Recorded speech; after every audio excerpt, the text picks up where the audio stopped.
Olá, pessoal. Na aula de hoje, nós vamos começar a estudar eletrólise e alguns conceitos iniciais e a eletrólise ígnea. Nas pilhas, a gente verificou, que são reações redox, espontâneas e que elas são usadas para gerar energia elétrica. Na eletrólise, nós temos reações redox, só que elas são não espontâneas e elas são realizadas à custa de energia elétrica. Essas reações são de grande importância. A gente tem, por exemplo, a produção do alumínio é toda feita através de eletrólise. A gente produz o cobre eletrolítico, que é usado nas fiações, porque ele é altamente condutor. A gente produz soda cáustica, que é hidróxido de sódio, em operações metalúrgicas, para depositar uma camada de um metal sobre um certo objeto. Isso é feito através da galvanização, da cromação, da niquelação, entre outros. Por uma questão de conveniência, a gente divide a eletrólise em duas. A eletrólise ígnea, que é quando a reação química ela é provocada pela passagem de energia elétrica através de um composto iônico fundido. Os compostos iônicos, quando são aquecidos, eles fundem e os elétrons ficam livres para poder passar corrente elétrica. Ou eletrólise aquosa, é quando a reação química é provocada pela passagem de energia elétrica através de uma solução aquosa do eletrólito. Então, você dissolve o composto iônico na água e, do mesmo jeito, libera os íons para poder passar corrente elétrica. Vamos ver a eletrólise ígnea do cloreto de sódio, do NaCl. Então, para fazer essa eletrólise, a gente passa uma corrente elétrica através do NaCl fundido, com dois eletrodos de grafite, que são inertes, conectados a um gerador, a uma bateria. Então, o esquema que a gente pode mostrar é esse, ó. A bateria, que é a fonte de energia, os dois eletrodos aqui inertes, que podem ser grafite, tem outros materiais também que podem ser usados. Então, o NaCl aquecido, faz-se a fusão de NaCl e libera os íons sódio positivo líquido e o cloreto também líquido.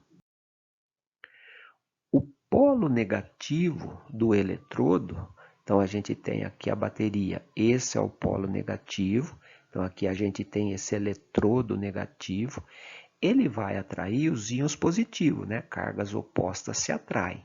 Então o polo negativo atrai os íons positivos, que são NaCls fundidos, onde irá ocorrer uma redução. A redução do sódio mais ocorre de que jeito? Ele tem uma carga positiva, recebe um elétron através desse eletrodo e se reduz a sódio. Lembrando que quando o elétron ele é reagente, ocorre a redução. Ou o NOx, que se reduz. O NOx aqui era 1, é a carga do cátion aqui em questão. E aqui é uma substância simples, os metais na forma metálica sempre têm o NOx igual a 0. Então, esse é um processo de redução. A redução, assim como na pilha, a gente sempre tem ela acontecendo no eletrodo, que a gente chama de catodo, e é o polo negativo. Agora, um cuidado que a gente tem que tomar aqui é o seguinte: tanto na pilha quanto na eletrólise, o catodo é onde está acontecendo a redução. Só que ao contrário da pilha, na eletrólise, o eletrodo negativo é o catodo. Na pilha ele era o positivo, aqui ele é o negativo. Tá? Então muda, até porque a gente tinha na pilha um processo espontâneo. Na eletrólise é o processo contrário, não espontâneo, então inverte o sinal. Então, invertendo o sinal, o polo agora é negativo do catodo. O polo positivo do eletrodo está aqui, né, a bateria, né, o gerador. Então, você tem o polo positivo, aqui está o eletrodo positivo. Ele atrai íons de carga opostas, né, no caso, o cloreto, aonde vai acontecer a oxidação. Se num eletrodo acontece a redução, no outro tem que acontecer a oxidação. Então, eu tenho a oxidação do cloreto, vai formar a sua substância simples, Cl2, mais 2 elétrons. Aqui, por que os 2 elétrons? Todas as equações, elas têm que ser neutras, né? A quantidade de carga que eu tenho como reagente tem que ser igual à quantidade de carga como produto. Tá? Então, aqui, mais 1 e menos 1, 0. Do outro lado, 0. Aqui, 2 de cloreto são 2 cargas negativas. Por isso que tem que ter 2 elétrons aqui. Porque esse é neutro, então eu tenho 2 negativo antes, 2 negativo depois. Isso sempre nos permite determinar o número de elétrons, né? Tanto na redução quanto na oxidação. E sempre, ó, o anodo onde ocorre a oxidação é o anodo.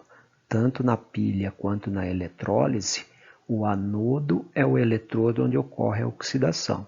Só que, ao contrário da pilha, onde o anodo era o polo negativo, aqui na eletrólise, o anodo ele é o polo positivo. Então, né, observação, ao contrário da pilha, na eletrólise, o eletrodo positivo é o anodo.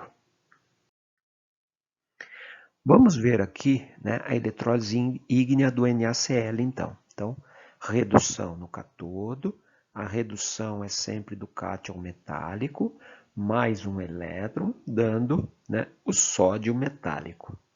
E no anodo ocorre a oxidação, sempre, né? Então, eu tenho os cloretos, né, sofrendo oxidação, o elétron é produto, né? Além do que a gente pode ver pelo NOx, né? Na oxidação o NOx aumenta. Então, aqui era menos 1, foi para 0, houve um aumento.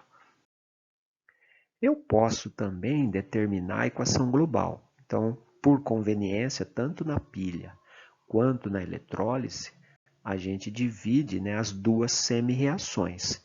E podemos somar também e obter a equação global. Na eletrólise também. Do mesmo jeito que na pilha, a gente vai fazer o somatório igualando o número de elétrons. Portanto, eu multiplico a equação de cima por 2, para poder igualar 2 elétrons aqui com 2 elétrons aqui. Aí eu posso cortar. Então, esse somatório me dá essa equação aqui, ó. Cada 2 de sódio mais 2 de cloreto, né, Cl menos, dando 2 do metal sódio mais a substância simples do cloro, né, o Cl2. E, né, normalmente não se pede o ΔE numa pilha, comumente a gente determina, né, qual é o potencial gerado pela pilha. Na eletrólise, esse ΔE, caso a gente calcule, pegue aqui, né, qual é o potencial de redução do sódio, tanto. Qual é o potencial de oxidação do cloro, tanto. Na hora que eu somo na eletrólise, esse ΔE dá negativo. Negativo significa que são reações não espontâneas, que eu vou gastar energia para essa reação poder acontecer. Na pilha era o inverso, né? O ΔE era positivo porque era uma reação espontânea. A pilha produz energia.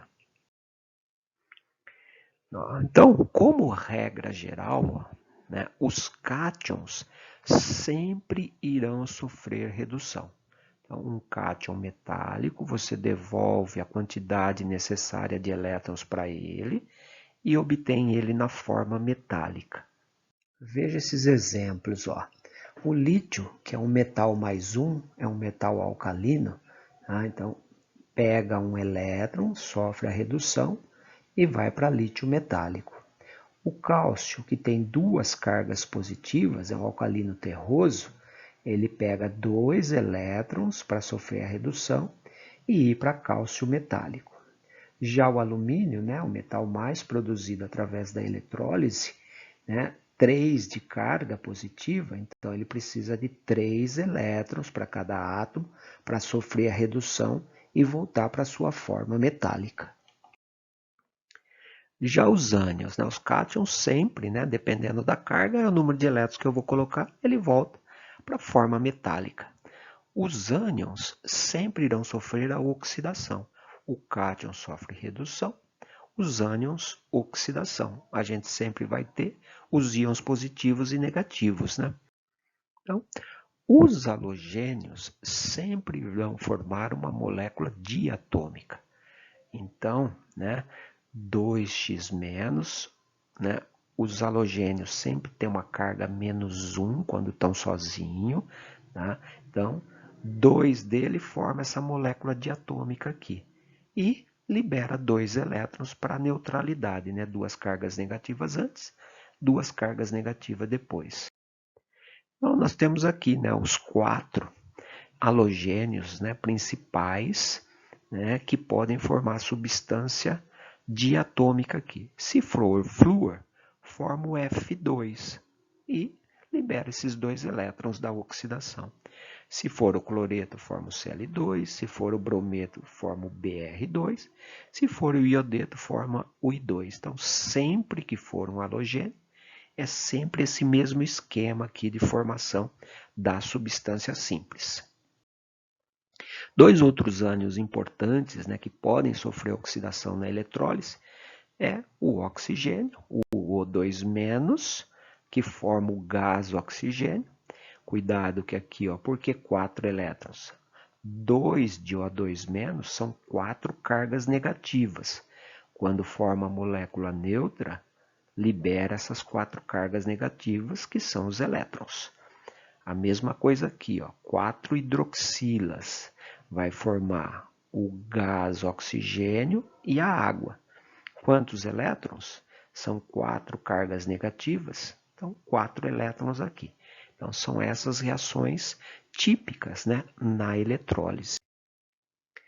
Vamos ver um exemplo aqui, ó, na eletrólise ígnea do brometo de potássio, né, o KBr, quais as semi-reações de oxidação e redução envolvidas, qual a equação global, quais, né, os produtos que essa eletrólise, né, através dela eu obtenho, e qual o cátodo e o anodo desta eletrólise. Então, letra A. Esse KBr é ígnea, né? O que a gente faz? Aquece, faz a fusão do KBr sólido para obter o K+, né? O K, o potássio, é um alcalino, metal alcalino, sempre, né, forma um cátion +1, e os halogênios, né, sozinhos sempre formam um ânion -1. Então, é isso que a gente tem. Esse símbolo aqui, delta, né, em cima da setinha, indica aquecimento. Sempre que ele aparecer, é sinal que você está aquecendo, né, a reação. No caso, vai fazer a fusão desse sal. Então, quem é que sofre redução? Sempre é o cátion. Esse cátion metálico, +1, pega um elétron e volta para a forma metálica, o metal potássio. E o ânion sempre vai sofrer oxidação. No caso, um halogênio sempre forma quem? A sua substância simples, né, que é diatômica. Então, é o Br2. Então, se eu tiver um só de bromo, eu vou formar meio de Br2, meio mol aqui, né? Uma carga negativa aqui, uma carga negativa depois, para manter a neutralidade. Então, essas são as duas semi-reações. Na letra B, ele quer a equação global. A equação global, você soma essas duas semi-reações, corta, né, o número de elétrons, iguala, aqui já está igual, então tudo bem. Se não tivesse igual, a gente multiplica a equação por um número para igualar. Cortou os 2 elétrons aqui, né, um aqui e um aqui. Eu tenho, então, o K+, mais o Br-, produzindo o potássio metálico e o brometo, né, ou o bromo aqui no caso, né? Se ele quer saber quais são os produtos aqui, né, dessa eletrólise, é o potássio metálico e o bromo, né, a substância simples do bromo, que é o Br2. Por fim, né, na letra D, ele pergunta quem é o catodo e quem é o anodo. Lembrando, o catodo sempre é onde ocorre a redução. Então, no catodo ocorre a redução. Né? Aonde está acontecendo a redução? No eletrodo do potássio. E ao contrário da pilha, né, o catodo aqui ele é o negativo. E no anodo sempre ocorre a oxidação. A oxidação sempre ocorre do ânion, que é o Br-, então vai formar o bromo. Valeu, pessoal, até a próxima.